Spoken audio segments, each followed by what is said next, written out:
Bienvenue à toutes et à tous, je suis ravi de vous retrouver, c'est Rick, très heureux d'être avec vous. Nous sommes le mardi 28 novembre, au programme aujourd'hui le DAX et le dollar. Le dollar, oui, on va parler un peu de Forex, mais on va le parler aussi de manière assez générale pour essayer de savoir finalement où en sommes-nous dans nos marchés, quelle étude faire et quelles analyses, plans avoir à partir du dollar.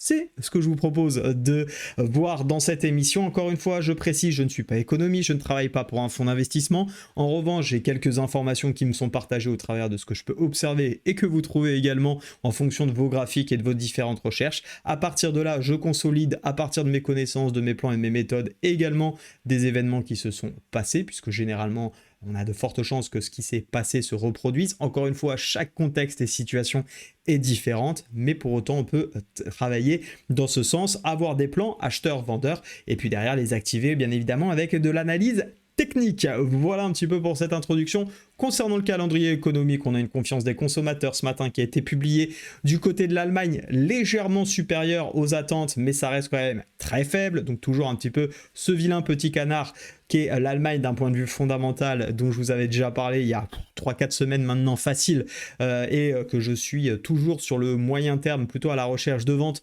Et il se pourrait qu'on ait quelque chose d'intéressant à travailler de ce côté-là. Côté du Japon, on a de la désinflation, pas de la déflation, mais bien de la désinflation, une inflation qui recule notamment par rapport au précédent et également en termes de vitesse par rapport à ce qui avait été prévu. Donc, chose plutôt intéressante et aussi à observer de ce côté-là pour les traders Forex du JPY. Et puis on aura cet après-midi la confiance des consommateurs aux US, peut-être une des seules news en réalité qui peut faire bouger les marchés. Quoi qu'on n'est pas à l'abri d'une surprise du côté des membres de la Fed avec un discours de Waller, de Bowman et puis notre belle Christine qui s'exprimera également à 17h.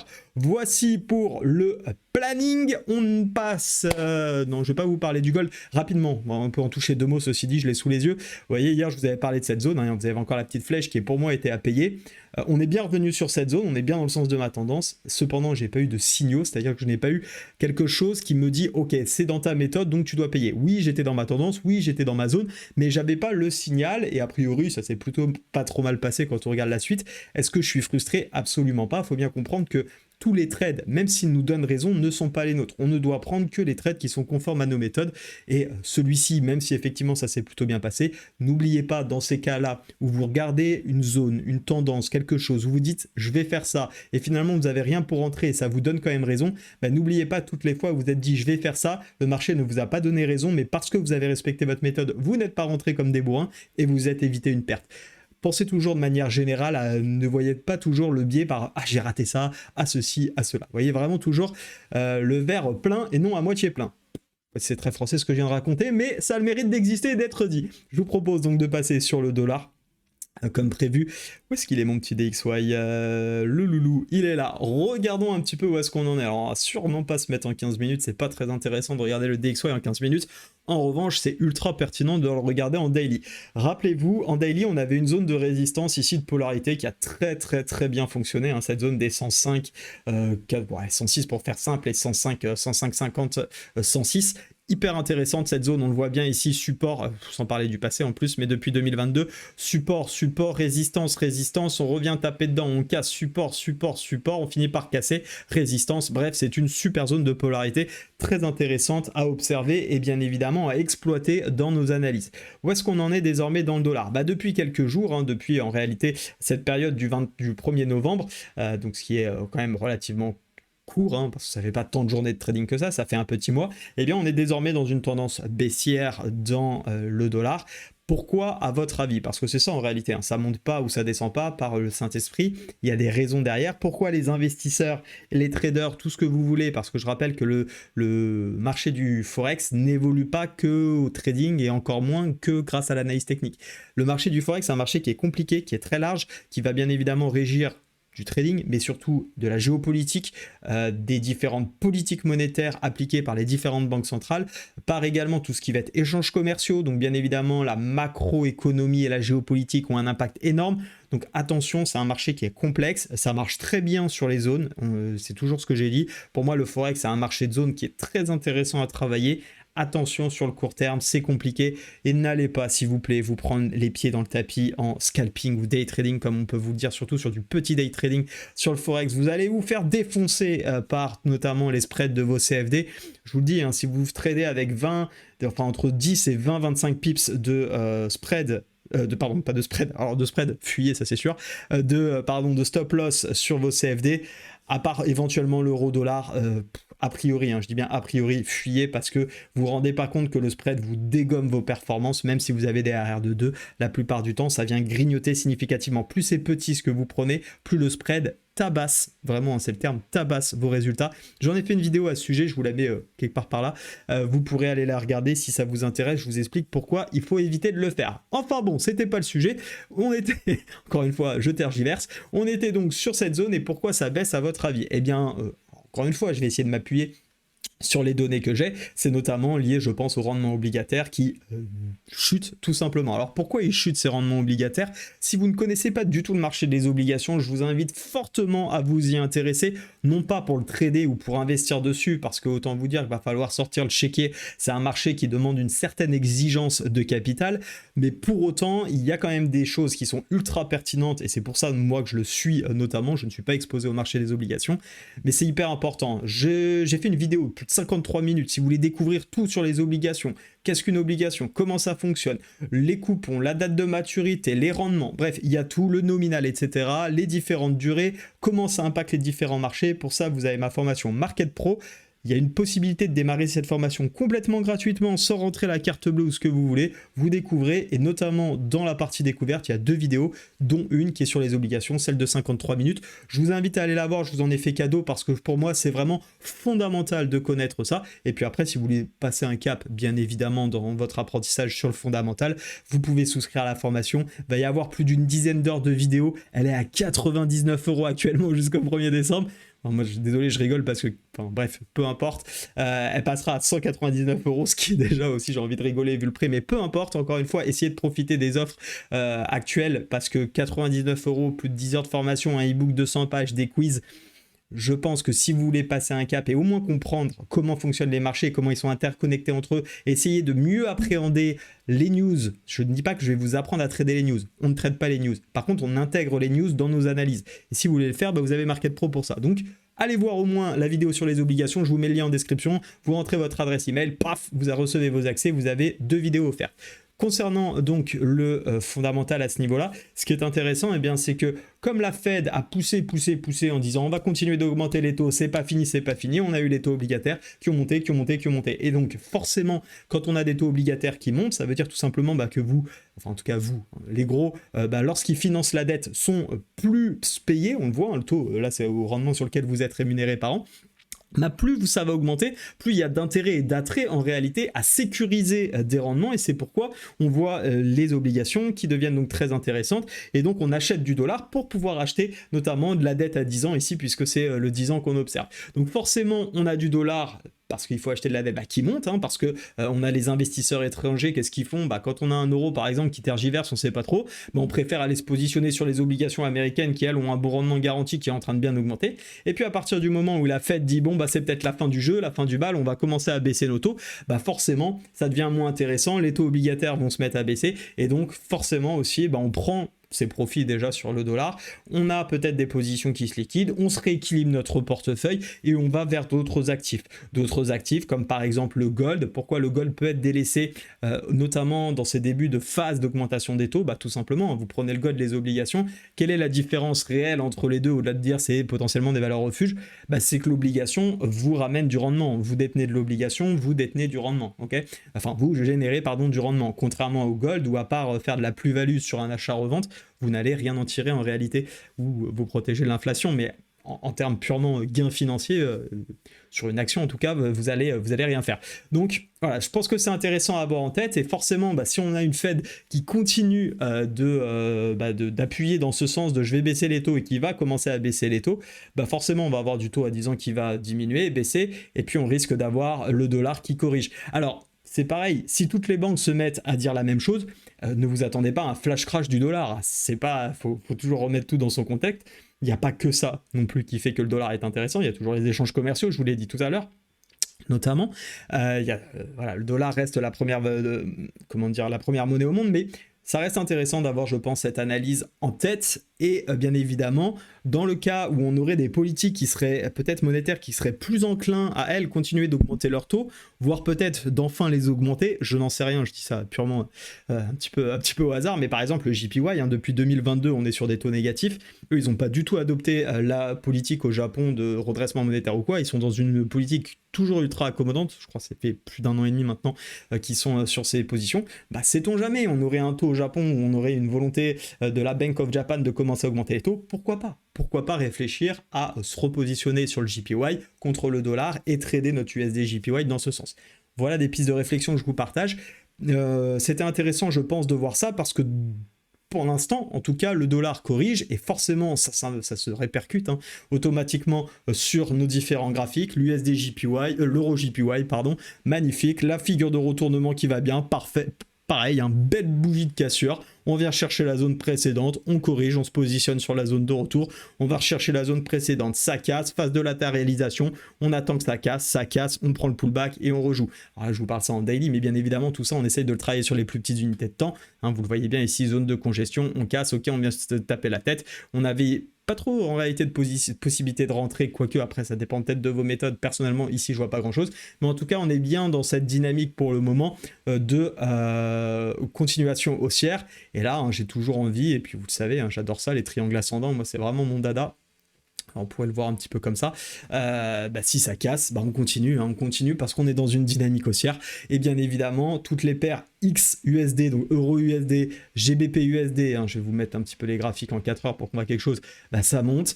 On va avoir quoi? On va avoir l'AUD USD, ça monte. Le NZD USD, ça monte. Et par contre l'inverse, donc c'est-à-dire toutes les paires USDX, USD JPY, où est-ce qu'on a bloqué? Finalement quasiment sur les derniers plus hauts d'octobre 2022, petite correction, toujours en dynamique haussière de fond pour le moment à surveiller. USD CAD, on est revenu, je vous l'ai dit, c'est des gros marchés de range, des gros marchés de zone notamment, le Forex, donc c'est très intéressant d'avoir observé quoi. Je ne sais pas si vous l'avez vu, mais personnellement, moi, elle m'a pas échappé, épaule, tête, épaule, sur zone de résistance, et maintenant c'est parti.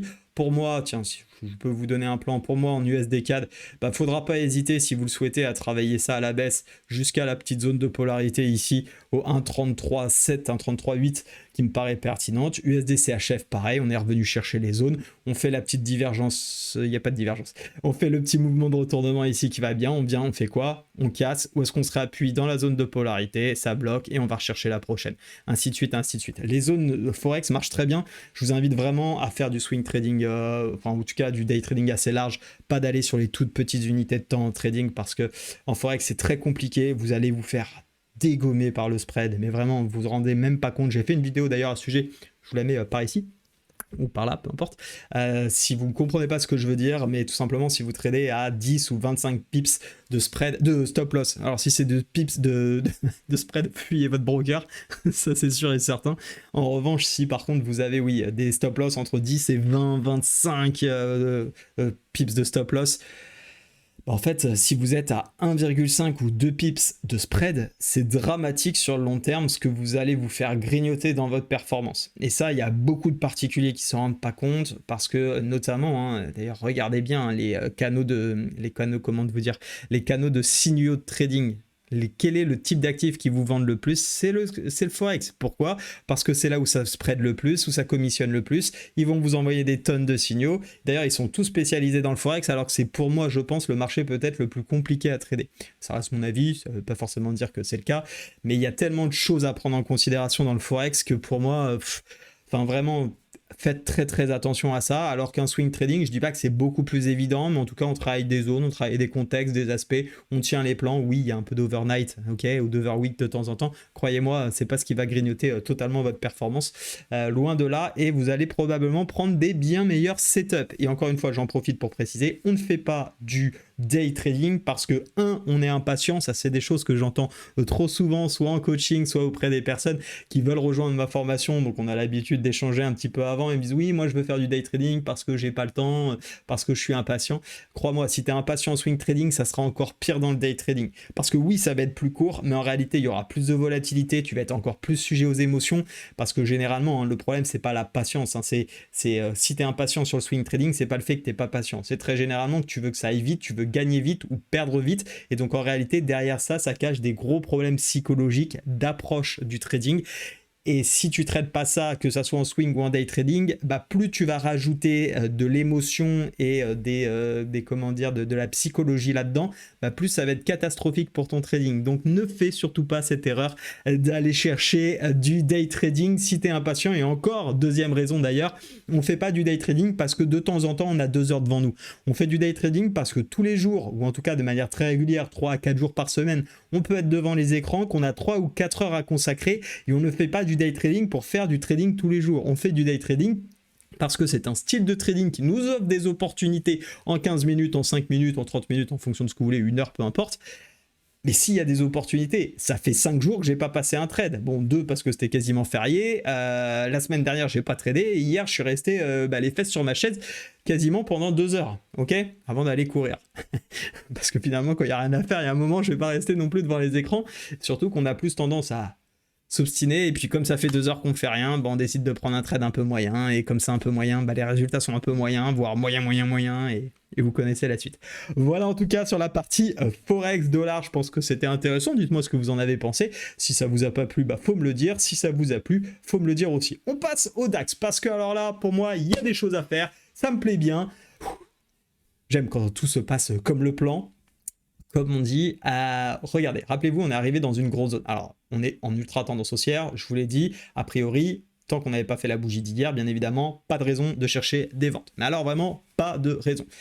En revanche, avec les membres d'Analyse Technique Pro, et d'ailleurs ils ont commencé à le voir un petit peu avant moi pour tout vous dire, ils ont très bien observé ce biseau qui est clairement une figure de retournement, et qui plus est, on a observé une jolie épaule tête-épaule qui est magnifique en 1 heure. Et ça, typiquement, ça ne veut pas dire qu'on va gagner le trade, mais par contre, je pense que ça veut dire qu'il faut être systématique. Là, très clairement, là, c'est un combo de signaux. C'est pas parce qu'on a un combo qu'on va gagner.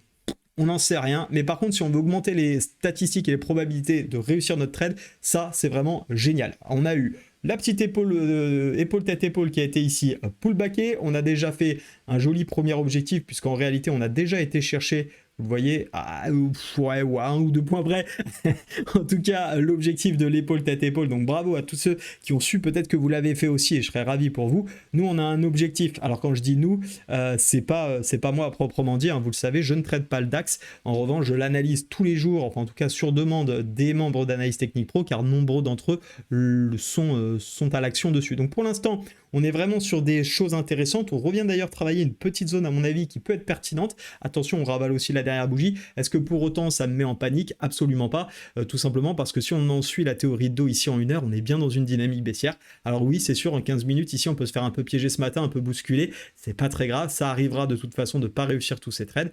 Pour le coup, on continue de travailler dans le sens de cette dynamique. Pourquoi? Parce que derrière nous, en tout cas, c'est ma vision, on a un biseau qui est plutôt une figure de retournement. On a une épaule tête-épaule qui est une figure de retournement. On est sur une zone ici très importante et on a un fondamental qui n'est pas forcément bon. Oui, ça peut bien évidemment ne pas marcher. Si le marché veut aller plus haut, il ira plus haut. Mais encore une fois, je pense que quand on a autant de configurations et qu'on ne clique pas dans ces moments-là, finalement, on ne fera jamais grand-chose. Dans le trading, si on passe notre temps à attendre les confirmations, si ce qu'on va faire, c'est par contre, on va commencer à vendre ici. Ouais, alors ça peut continuer à baisser, mais déjà tu réduis nécessairement ton reward et puis tu prends des risques un petit peu dommages. Et puis surtout, tu es toujours dans l'hésitation, tu rentres toujours au mauvais moment et dans ce cas-là, t'es jamais dans le bon timing. Enfin voilà, donc moi j'ai envie de bien évidemment continuer de travailler là sur le court terme cet actif à la baisse. On reprendra les achats si et seulement si ça casse à ce niveau-là. Qu'est-ce que je peux vous dire aussi? Oui, pardon, je précise quand même, on vend jusqu'à cette zone-là. On vend jusqu'à la zone jaune. Pourquoi la zone jaune? C'est tout simplement une petite zone, on la voit pas très bien ici, je vais me remettre sur les unités de temps inférieures. Une petite zone qui avait marqué ici un temps d'arrêt qu'on avait cassé, retesté, qui peut servir de support. Ça s'arrête, ça repart, on s'en fout, on sera sorti. Ça continue, bah c'est pas grave, on sera sorti, on aura pris nos profits. De toute façon, on n'est pas là pour prendre tout le mouvement. Enfin, a priori, en tout cas, c'est pas ce qu'on s'est dit avec les membres. Et puis c'est surtout que, je dis ça, mais il y a d'autres choses que j'ai oubliées ici. Je sais pas si vous le voyez, mais on a une petite configuration quand même un peu en étoile du soir à ce niveau-là qui me plaît bien, qui vient rajouter un peu de piment. Et ici, on a clairement une avalante, hein, avalante sur zone à ce niveau-là. Donc, je crois même que c'est un autre nom en réalité, parce que comme elle a démarré plus bas, je crois que même c'est une pénétrante ou quelque chose comme ça. Encore une fois, le but c'est pas de connaître tous les termes, c'est mieux pour la culture. Je ferais bien de réviser mes classiques, mais pour autant, ce qui est important, c'est de comprendre l'impact et la signification de celle-ci. 20 minutes, il est temps pour moi d'arrêter. N'oubliez pas de venir répondre au petit quiz s'il vous plaît les amis. Merci à tous ceux qui sont venus participer. Ça vous prend, je vous jure, 30 secondes. Vous lisez la question, vous balancez l'information telle qu'elle vous vient. C'est une expérience entre guillemets que je tente. Bien évidemment, vous vous doutez bien que ça pourra s'adapter pour la suite. Encore une fois, ne répondez pas des choses dans l'idée de se dire « Ok, si je mets ça, il va faire ceci ». Non, absolument pas. J'ai déjà une opinion de ce que je vais faire, des montants à appliquer. Pour autant, ça m'intéresse d'avoir une étude un peu plus approfondie, donc soyez honnête, soyez vraiment... Voilà, répondez à la question telle que vous le feriez si j'étais devant vous. Excellente journée, n'oubliez pas donc de répondre à ce questionnaire, et à demain. Ciao, ciao.